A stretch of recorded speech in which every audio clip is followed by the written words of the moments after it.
La séance va reprendre. On est à l'Alsacienne ici, 14h30 pile. Merci à vous toutes et tous. On a une belle session internationale, hein. Il y a des personnes qui viennent de loin, qui viennent d'Afrique, qui viennent de Tunisie. On est ravis de vous accueillir. En plus, on va avoir une session extrêmement originale, je trouve. Quand j'en ai parlé à mon équipe, ils m'ont dit « Oh, chouette, les biais cognitifs, on aimerait bien voir. » Donc, je pense qu'ils vont se connecter à distance. Et alors, on va changer un petit peu la règle, puisqu'habituellement, on vous présente la session précédente. Et on ne va pas vous la présenter cette fois-ci. Arlette? Non, non, c'est pas parce que je fais grève, non, non, pas du tout. Mais j'avais confié ce compte-rendu et il y a eu un petit oubli. Il y a eu un petit oubli, c'est pas très grave. Donc l'oubli sera réparé à la prochaine session. Voilà. Alors, pour ceux Donc, qui vous aurez tout à la prochaine session. Pour ceux qui n'étaient pas la session précédente, c'était une très jolie session d'ophtalmologie. Et en particulier, on a pu honorer Gérard Moutou, prix Nobel de physique, qui a lancé le laser femtomol. Donc, il a pu en voir les applications médecine. Je crois qu'il était très ému par cette session. On lui a remis la médaille Ambroise Paré. Et ça a été un très bel échange avec des jeunes ophtalmos, des plus anciens, et puis ce physicien qui voyait la concrétisation avec l'utilisation de son laser sur des petits films chirurgicaux. C'était très chouette. Donc, on va passer tout de suite à la séance d'aujourd'hui sur les biais cognitifs. La présentation peut-être du livre de Dumurgier. Absolument. La semaine prochaine, donc, nous tiendrons une session avec le service de santé des armées au Val-de-Grâce.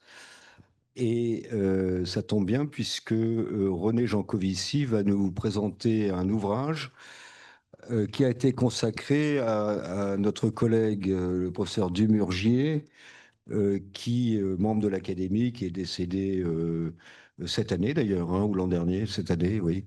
Et donc, tu as la parole. Madame la Présidente, Mesdames, Messieurs, tout d'abord, je voudrais me présenter mes excuses parce que j'ai été très longtemps absent de cette assemblée notable. Bon, j'étais parti dans le privé et c'est vrai qu'on n'est pas libre le mercredi quand on veut. Je vous présente toutes mes excuses. Je vais vous parler en quelques minutes de mon maître Claude Dumurgier, qui était un médecin militaire brillantissime, mais d'une discrétion aussi exemplaire. C'est un chirurgien médecin qui a été formé à Lyon, Santé Lyon, qui a été interne assez rapidement et qui a été très longtemps dans les grands services lyonnais de l'époque, M. Maillet, M.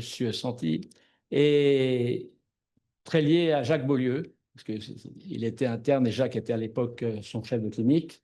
Ils ont cheminé comme ça pendant les années. Puis Claude est revenu au Val-de-Grâce. Il a été formé pour devenir l'un des chirurgiens du Val-de-Grâce et il a passé le chirurgicat des hôpitaux, brillamment, après son internat.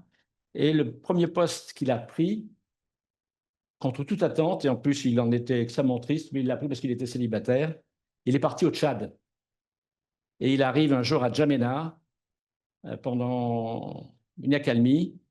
Et en descendant de l'avion, il dit « Qu'est-ce que je fais là? C'est monstrueux. » Mais je vais voir. Et l'anesthésiste qui l'accueillait à la descente de l'avion lui a dit « Le jour où tu repartiras, tu pleureras. » Et en fait, Claude Dumurgier va, pendant des années, œuvrer à N'Djamena, qui est en guerre, une guerre civile qui va faire des centaines de milliers de morts, près de 200 000 morts.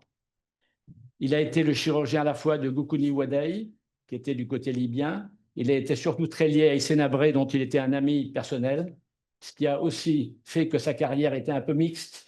Il était à la fois chirurgien et conseiller ou diplomate, comme vous voulez. Et donc, il va rester au Tchad pendant des années, où je lui succéderai pendant quelques mois et où je serai son adjoint pendant les combats. Et là, ça a été intense. Puis, il va revenir au Val-de-Grâce, où il devait passer l'agrégation. Et puis, au bout de quelques mois, il dit « Je ne suis pas fait pour ça ». Et donc là, il va repartir, d'une part, un peu au Tchad, et puis il va partir aussi au Cambodge. Entre-temps, il va passer des années aux Invalides, dont il sera le chirurgien-chef, où en tant qu'urologue, il a, avec notre ami Lantieri, créé le Lambeau des Invalides, qui est bien connu pour les gens qui sont paraplégiques et qui sont hospitalisés longtemps. Et puis, les invalides ne lui suffisent pas. Il repart encore une fois au Cambodge. Il va partir en Afghanistan. Il tenait l'hôpital que Mme Chirac avait lancé. Donc, il va opérer pendant des mois là-bas, à ses risques et périls. Et toujours très calme, très pondéré. Il reviendra pour reprendre sa retraite comme médecin général inspecteur.